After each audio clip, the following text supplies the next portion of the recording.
15 മാസത്തെ രക്തച്ചൊരിച്ചിലിനും അസ്വസ്ഥതകൾക്കും ശേഷം ജനുവരി 19 ഗാസയിൽ വെടിനിർത്തൽ പ്രാബല്യത്തിൽ വന്നു. ഇത് ഒരു പരിധിവരെ ആശ്വാസം നൽകി. എന്നിരുന്നാലും 3 ആഴ്ച കഴിഞ്ഞിട്ടും വെടിനിർത്തൽ കരാർ അനിശ്ചിതത്വത്തിൽ മൂടപ്പെട്ടിരിക്കുന്നു. തടവുകാരുടെ കൈമാറ്റം അനിശ്ചിതമായി നീട്ടിവെക്കുമെന്ന ഹമാസിന്റെ പ്രഖ്യാപനം ഇസ്രയേലിൽ നിന്നും അമേരിക്കയിൽ നിന്നുമുള്ള തുടർന്നുള്ള ഭീഷണികൾക്കൊപ്പം ഗാസയെ നരകതുല്യമായ ഒരു രാഷ്ട്രത്തിലേക്ക് തിരികെ നയിക്കുകയാണ്. മാത്രമല്ല, ഗാസ ഏറ്റെടുക്കുമെന്ന ട്രംപിന്റെ ഭീഷണി ഭാഗികമായി യാഥാർത്ഥ്യമാകാൻ തുടങ്ങുമ്പോൾ വെടിനിർത്തൽ കരാറിൽ കൂടുതൽ അനിശ്ചിതത്വം കടന്നു വന്നിട്ടുണ്ട്. വെടിനിർത്തൽ നടപ്പിലാക്കിയ ശേഷം ഹമാസ് 21 ഇസ്രയേലി തടവുകാരെ വിട്ടയച്ചു. ഇസ്രയേൽ ഏകദേശം 730 പാലസ്തീൻ തടവുകാരെ കൈമാറി. ഇതിനെ തുടർന്ന് ശനിയാഴ്ച ഹമാസ് 3 ഇസ്രയേലി തടവുകാരെ കൂടി കൈമാറുമെന്ന് നിശ്ചയിച്ചിരുന്നു.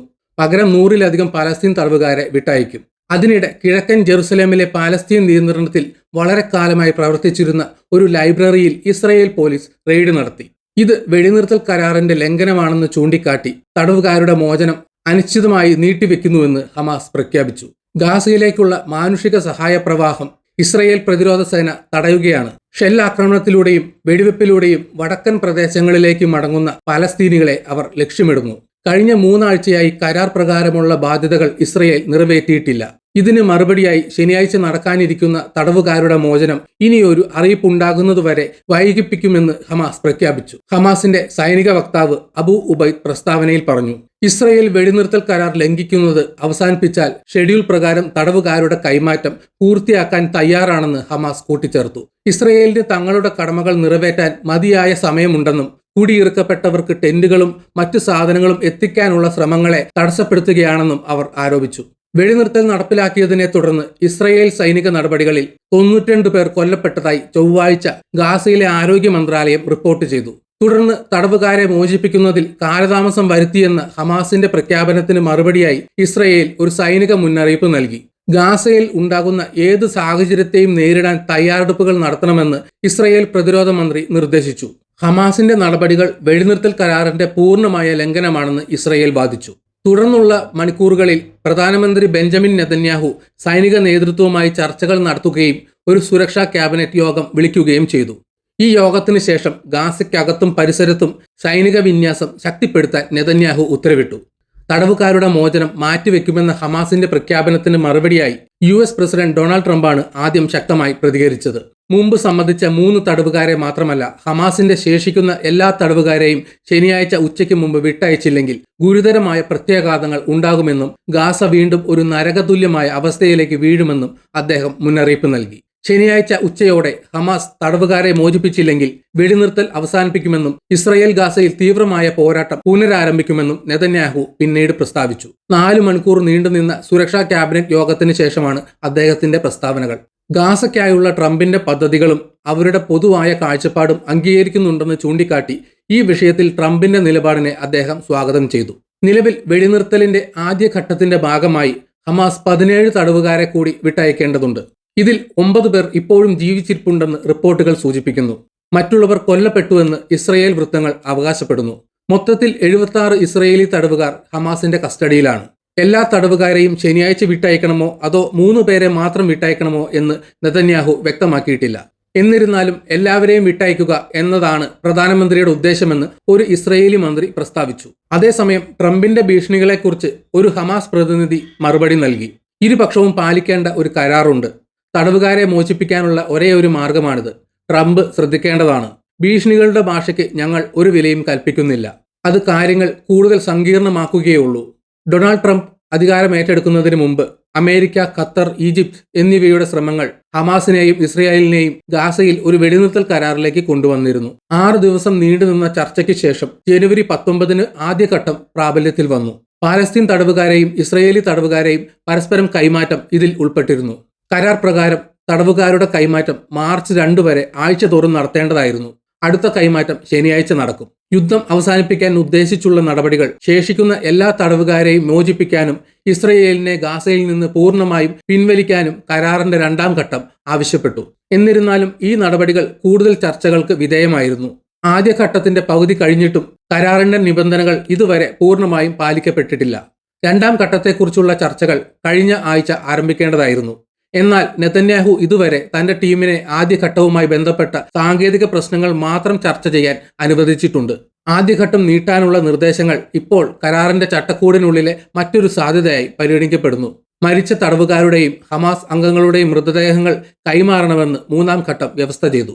ഗാസയുടെ പുനർനിർമ്മാണ പദ്ധതി ആരംഭിക്കണമെന്നും അതിൽ ആവശ്യപ്പെട്ടു. എന്നിരുന്നാലും ട്രംപ് US-ൽ അധികാരമേറ്റെടുത്തതിനെ തുടർന്ന് ഗാസ ഏറ്റെടുക്കൽ സംബന്ധിച്ച അദ്ദേഹത്തിന്റെ പ്രഖ്യാപനവും തുടർന്നുള്ള ഈ സംഭവ വികാസങ്ങൾ മുന്നോട്ടുള്ള കരാറിനെ എങ്ങനെ ബാധിക്കുമെന്നതിനെക്കുറിച്ച് ചോദ്യങ്ങൾ ഉയർത്തിയിട്ടുണ്ട്. ട്രംപ് പ്രസിഡന്റ് ആയതിനു ശേഷമുള്ള നിർദ്ദേശങ്ങൾ ലോക ഭൂപടം പുനർനിർമ്മിക്കുന്നതിനുള്ള 19ാം നൂറ്റാണ്ടിലെ സാമ്രാജ്യത്വ അഭിലാഷങ്ങളെ അനുസ്മരിക്കുന്ന ആശയങ്ങളെ പുനരുജ്ജീവിപ്പിച്ചു. ഗ്രീൻലാൻഡ് വാങ്ങുക, കാനഡ ഏറ്റെടുക്കുക, പനാമ കനാൽ തിരിച്ചുപിടിക്കുക, മെക്സിക്കോ ഉൾക്കടലിന്റെ പേര് മാറ്റുക എന്നിവ അദ്ദേഹത്തിന്റെ നിർദ്ദേശങ്ങളിൽ ഉൾപ്പെടുന്നു. ആത്യന്തികമായി സംഘർഷത്തിന്റെ പര്യായമായ വളരെ കാലമായി നിലനിൽക്കുന്ന വിനാശകരമായ യുദ്ധമേഖലയായ ഗാസ ഏറ്റെടുക്കാൻ ഉദ്ദേശിക്കുന്നുവെന്നാണ് അദ്ദേഹത്തിന്റെ ഏറ്റവും പുതിയ പ്രഖ്യാപനം. ഇസ്രയേൽ പ്രധാനമന്ത്രി ബെഞ്ചമിൻ നെതന്യാഹുവിനൊപ്പം നടത്തിയ പത്രസമ്മേളനത്തിൽ ഗാസയിലെ താമസക്കാരെ അയൽ രാജ്യങ്ങളിലേക്ക് മാറ്റിപ്പാർപ്പിച്ച ശേഷം പുനർനിർമ്മാണ പ്രക്രിയ ആരംഭിക്കുമെന്ന് ട്രംപ് പ്രഖ്യാപിച്ചു. ഗാസ ഏറ്റെടുത്തു കഴിഞ്ഞാൽ പാലസ്തീനികൾ അതിൽ അവകാശവാദം ഉന്നയിക്കില്ലെന്ന് അദ്ദേഹം വിശദീകരിച്ചു. ഒരു വശത്ത് ഗാസയിലെ വെടിനിർത്തൽ അപകടത്തിലാണെന്ന് തോന്നുമ്പോൾ മറുവശത്ത് ഗാസ ഏറ്റെടുക്കാനുള്ള തന്റെ നീക്കത്തിൽ ട്രംപ് ഉറച്ചു നിൽക്കുന്നു. ഇസ്രയേലിന്റെ പൂർണ്ണ പിന്തുണയോടെ വരും ദിവസങ്ങളിൽ കൃത്യമായ ഇടപെടലുകൾക്ക് കാരണമാകുമെന്ന് പ്രതീക്ഷിക്കുന്ന ഒരു നീക്കം. ഗാസ അതിർത്തിയുടെ നിയന്ത്രണം പിടിച്ചെടുക്കുന്നതിനുള്ള ആദ്യപടിയായി ചൊവ്വാഴ്ച വൈറ്റ് ഹൌസിൽ വെച്ച് ട്രംപ് ജോർദാൻ രാജാവ് അബ്ദുള്ളയുമായി കൂടിക്കാഴ്ച നടത്തി. ഗാസയിൽ നിന്ന് ഏകദേശം 2 ദശലക്ഷം പാലസ്തീനികളെ ഒരുപക്ഷെ മറ്റു പ്രദേശങ്ങളിൽ നിന്ന് ജോർദാൻ ഉൾപ്പെടെയുള്ള അയൽ രാജ്യങ്ങളിലേക്ക് മാറ്റിപ്പാർപ്പിക്കാനുള്ള പദ്ധതികൾ ട്രംപ് പ്രഖ്യാപിച്ചതിനു ശേഷമുള്ള ആദ്യ കൂടിക്കാഴ്ചയായിരുന്നു ഇത്. ഗാസയിലെ പലസ്തീനികളെ ഏറ്റെടുത്തിട്ടില്ലെങ്കിൽ ജോർദാനിലേക്കും ഈജിപ്തിലേക്കും സഹായം തടയുമെന്ന് ട്രംപ് മുന്നറിയിപ്പ് നൽകി. നിരവധി പലസ്തീനികൾ ഇതിനകം അഭയം തേടിയിരിക്കുന്ന US-ന്റെ പ്രധാന സഖ്യകക്ഷിയായ ജോർദാനിൽ പലസ്തീനികളെ മാറ്റിപ്പാർപ്പിക്കാനുള്ള ഏതൊരു നീക്കവും അസ്വീകാര്യമാണെന്നും ജോർദാന്റെ നിലപാട് മാറ്റമില്ലാതെ തുടരുമെന്നും രാജാവ് വാദിച്ചു. എന്നിരുന്നാലും അബ്ദുള്ള രാജാവിനൊപ്പം മാധ്യമങ്ങളെ കണ്ടപ്പോൾ ഗാസയെക്കുറിച്ചുള്ള തന്റെ ഉറച്ച നിലപാട് ട്രംപ് ആവർത്തിച്ചു. ഞങ്ങൾ അത് ഏറ്റെടുക്കാൻ പോകുന്നു, ഞങ്ങൾ അത് പിടിച്ചെടുക്കാൻ പോകുന്നു, ഞങ്ങൾ അത് നിലനിർത്താൻ പോകുന്നു.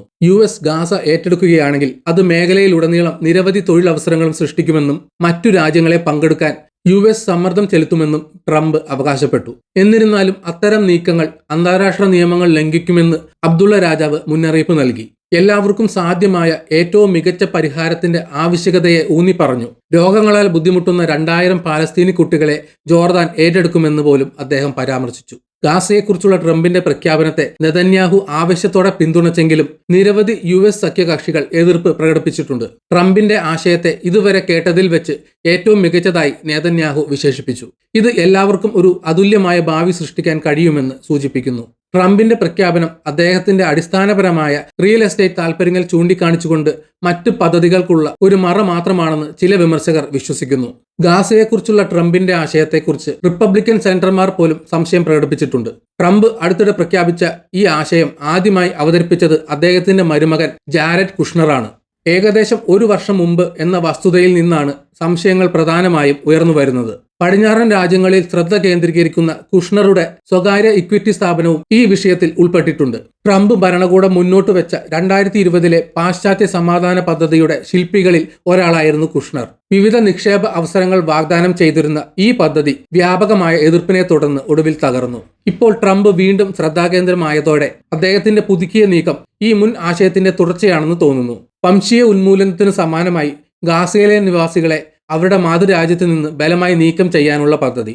മിയാമിയെ പോലെ ഗാസയിലും വളരെ വിലപ്പെട്ട കടൽത്തീര സ്വത്തുണ്ടെന്ന് അദ്ദേഹം ചൂണ്ടിക്കാട്ടുന്നു. കഴിഞ്ഞ ഫെബ്രുവരിയിൽ ഹാർവേഡ് സർവകലാശാലയിൽ നൽകിയ അഭിമുഖത്തിൽ ഗാസയിലെ നിവാസികളെ താൽക്കാലികമായി മാറ്റിപ്പാർപ്പിച്ചാൽ ആ പ്രദേശം ഒരു പ്രധാന ടൂറിസ്റ്റ് കേന്ദ്രമാക്കി മാറ്റാൻ കഴിയുമെന്ന് അദ്ദേഹത്തിന്റെ മരുമകൻ അഭിപ്രായപ്പെട്ടു. കഴിഞ്ഞ വർഷം പ്രസിഡന്റ് സ്ഥാനത്തേക്ക് സ്ഥാനാർത്ഥിത്വം പ്രഖ്യാപിച്ചപ്പോഴും സ്വകാര്യവും പൊതുവുമായ ചർച്ചകളിൽ ഗാസയുടെ തീരപ്രദേശത്തിന്റെ വലിയ മൂല്യം ട്രംപ് ആവർത്തിച്ച് അടിവരയിട്ടു.